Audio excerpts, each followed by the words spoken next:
Start. Very warm welcome to this class of trigonometry, dear students.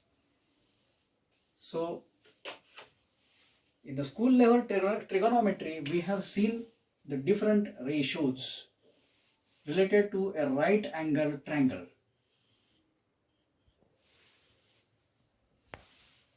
Let us consider A, B, C as a right angled triangle with angle B as the right angle.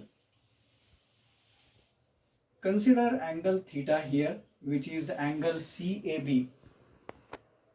With reference to this angle, we can say AC is the hypotenuse, BC is the opposite side, AB is the adjacent side. Now all we know is ratios sin theta given by opposite side, which is BC, upon hypotenuse, which is AC. Similarly, the cosine of that angle, in short cos theta, is given by the adjacent side, which is AB, divided by the hypotenuse, which is AC. And the tangent of this angle, tan theta,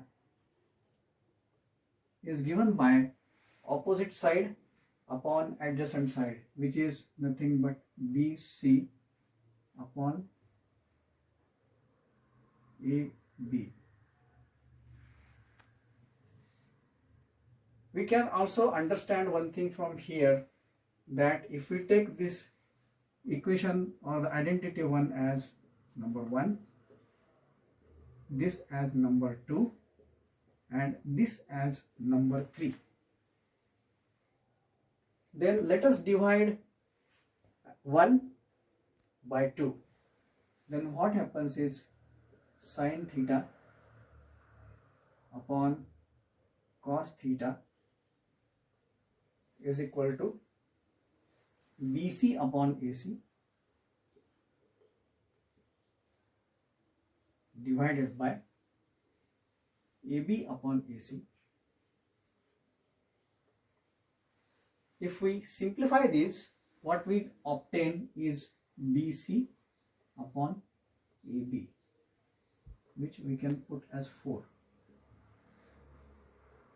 So from 3 and from 4, we can say that sin theta upon cos theta is equal to tan theta, which we can say as equation number 5. Okay, so this is a general revision of the trigonometric ratios which we have learned in the school level. Now let us try to understand these ratios in a different manner. But before that, we also need to understand there are 3 more ratios. I will just rub out few things and then we will define these ratios, which we are all aware.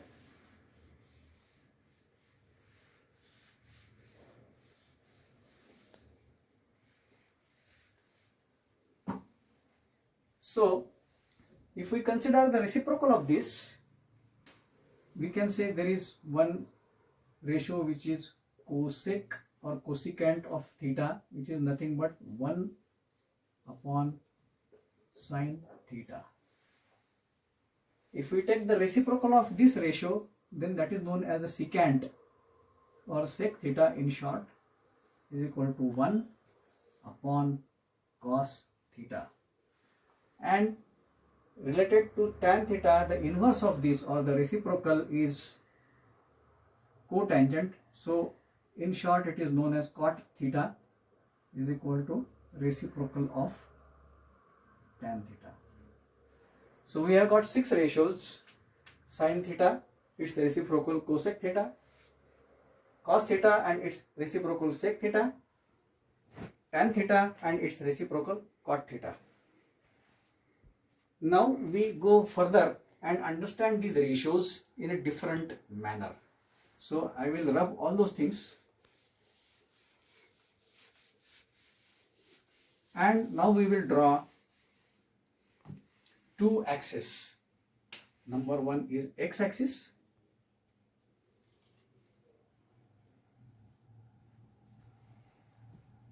And next is y-axis.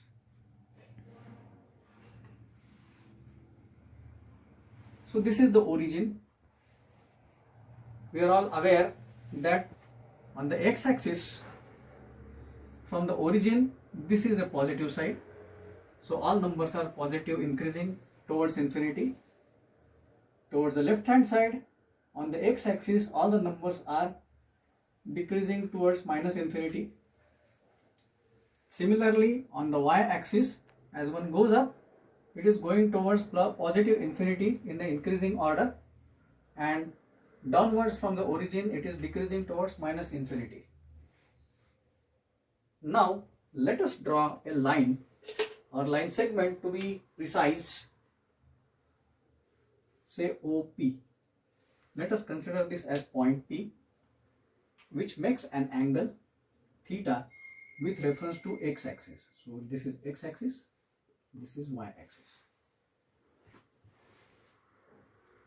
Now what we do is that, let us drop a perpendicular from P to x-axis,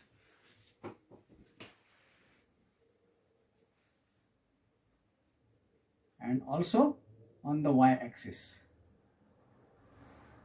right? So what happens here is, let us put that as some letters, rename it as the letters. So this particular point, let us put it as Q, and this point as R. So in a nutshell, the projection of point P onto x-axis is Q. The projection of point P on y-axis is R.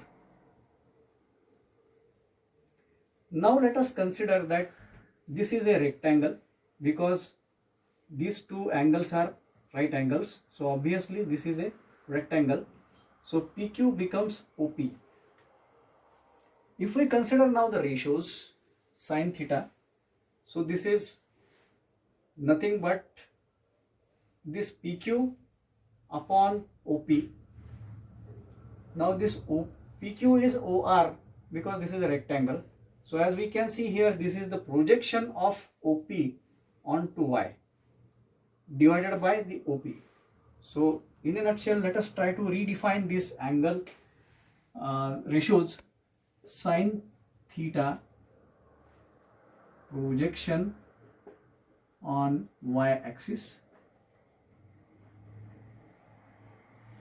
divided by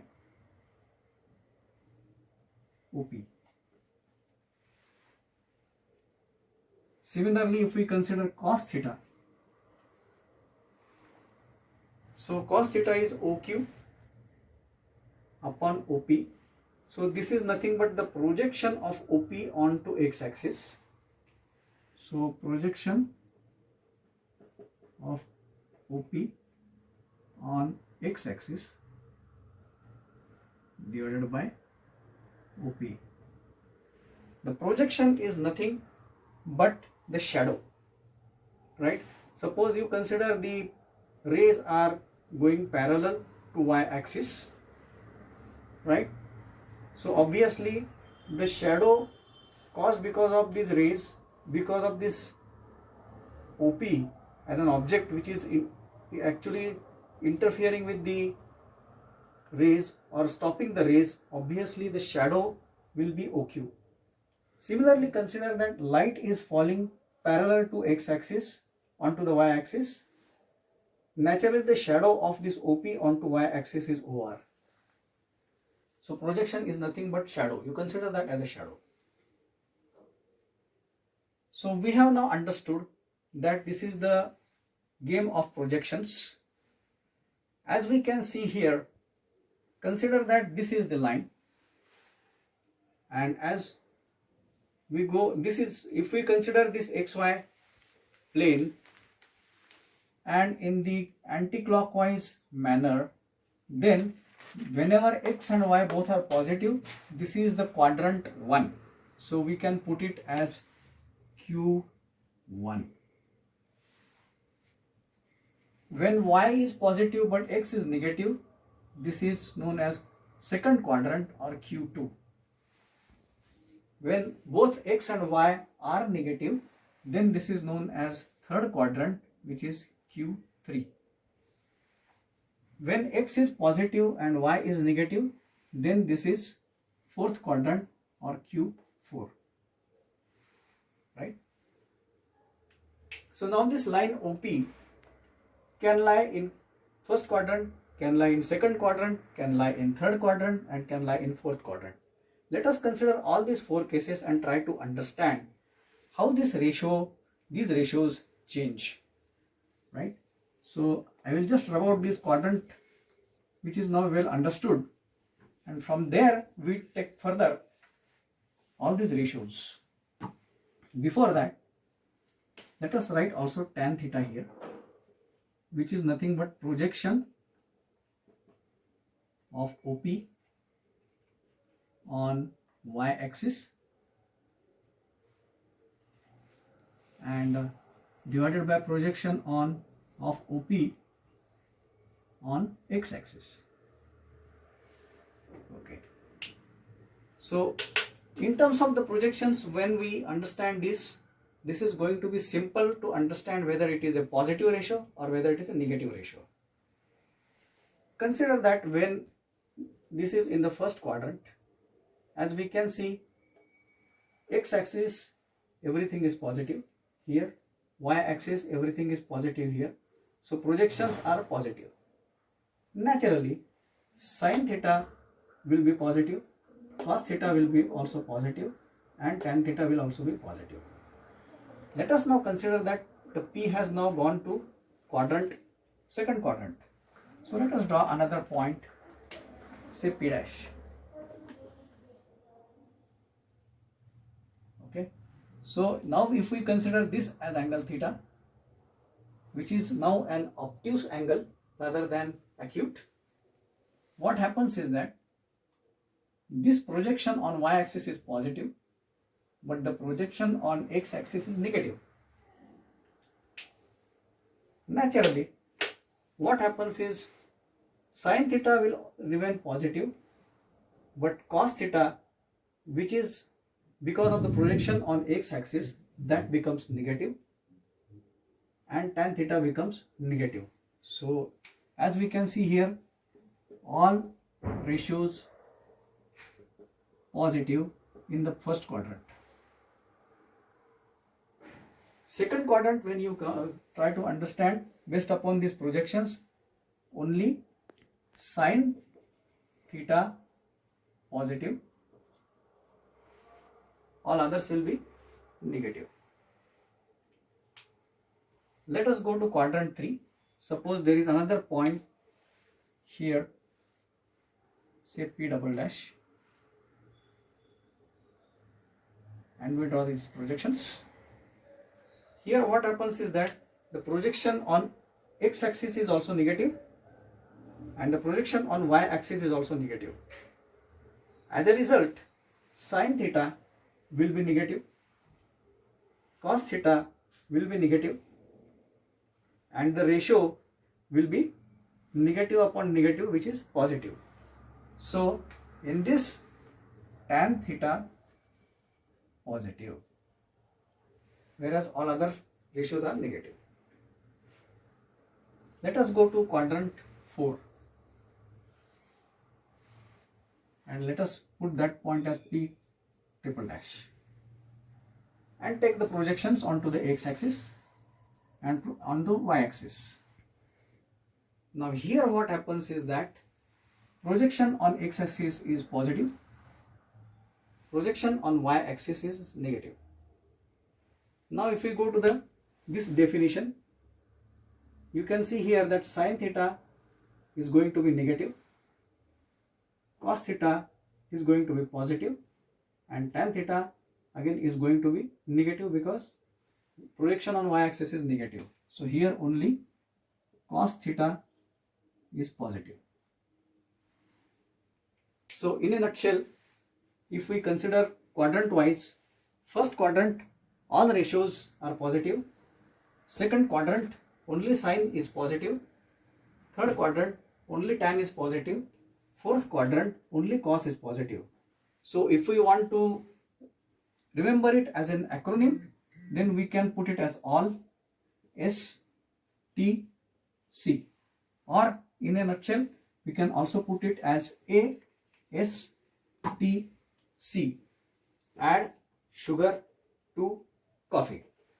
Like that, if we remember, then it is easy to understand which ratio is positive and which ratio is negative at different quadrants, right?